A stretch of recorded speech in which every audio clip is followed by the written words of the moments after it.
जसपुर जिले से एक बड़ी खबर निकलकर सामने आ रही है। धान से भरा हुआ ट्रक नारायणपुर पुलिस ने रात्रिकालीन गश्त के दौरान पकड़ा है। लगभग 250 बोरी धान ट्रक भरा हुआ है। मामला यह है कि जिले में धान खरीदी शुरू होते ही बिचौलिए धान से ही 9 का 90 करने में लग जाते हैं और अवैध रूप से जमा किए हुए धान को इधर उधर खपाने में दिन रात लगे रहते हैं और फिर कहीं न कहीं कानूनी पंजे का शिकार हो जाते हैं, लेकिन कोई उनका कुछ नहीं बिगाड़ सकता है। कारण कि चोर के हाथ में ही सरकार ने तिजोरी की चाबी दे रखी है।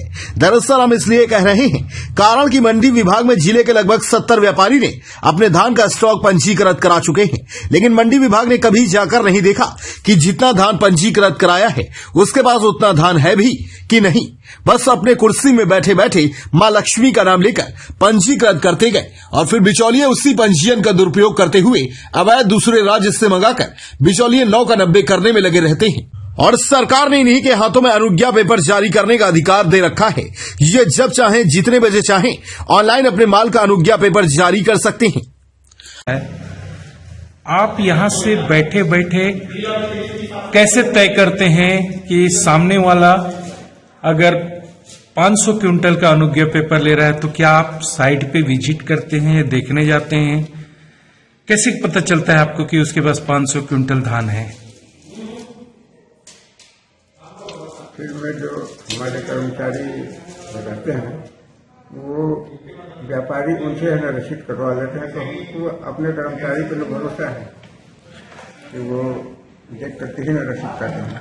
अनुज्ञा पेपर काटने से पहले कभी भी देखा जाता है कि किसान के पास स्टॉक कितना है मौके पे, कि यहां से किसान आता है या व्यापारी आता है और अनुज्ञा पेपर कटवा के चला जाता है?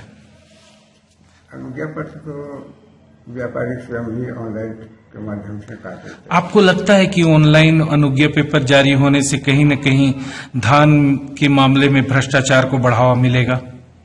ये संभावना है। संभावना है, मानते हैं इस बात को? ये हो सकता है, इसमें खुद तक मत लीजिए।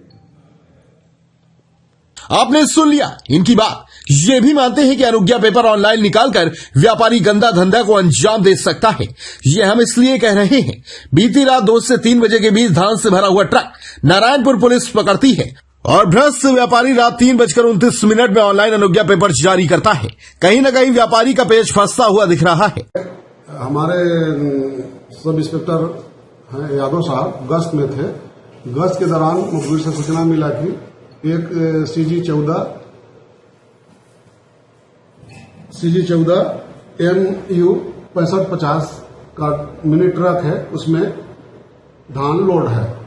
तब लगे थे और संगम ढाबा के पास गाड़ी मिला, पूछताछ किए तो चालक आदित्य कुजूर बताया कि इसमें धान लोड है। धान लोड का फिर बोले कागज कहाँ है, तो बोले कि हमारे मालिक के पास कागज है। सर, प्रथम दृष्टया क्या लगती है, ये धान किसानों का होगा या बिचौलियों का होगा? तो धान तो किसानों का ही होगा। जी।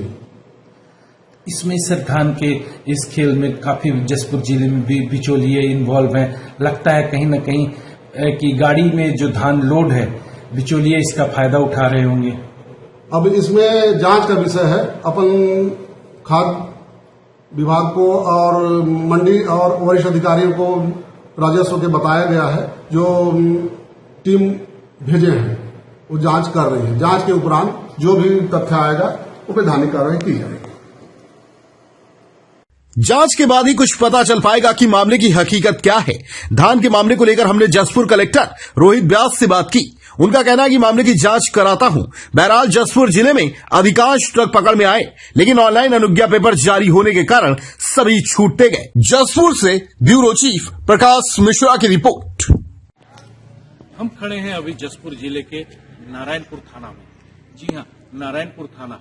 यहाँ बीती रात धान से भरी हुई ट्रक नारायणपुर पुलिस ने पकड़ा है और इस ट्रक में सूत्र बताते हैं कि लगभग 8 टन के लगभग धान भरा हुआ है और नारायणपुर पुलिस ने सुबह के समय, बीती रात कहा जा सकता है या सुबह के समय, इस गाड़ी को पकड़ा है। हमारे जसपुर जिले में बहुत सी गाड़ियां, धान से भरी हुई गाड़ियां पकड़ा रही है, लेकिन चंद कुछ दिनों में ही छूट जाती है। पता चलता है बाद में कि इनका परमिट जारी हो चुका है, देखने वाली बात यह है कि कहीं न कहीं परमिट जारी करने वाले जो अधिकारी हैं वो कहीं न कहीं जांच के दायरे में हैं कि गाड़ियां पकड़ाने के बाद परमिट कैसे जारी हो जाता है। जसपुर ब्यूरो चीफ प्रकाश मिश्रा की रिपोर्ट।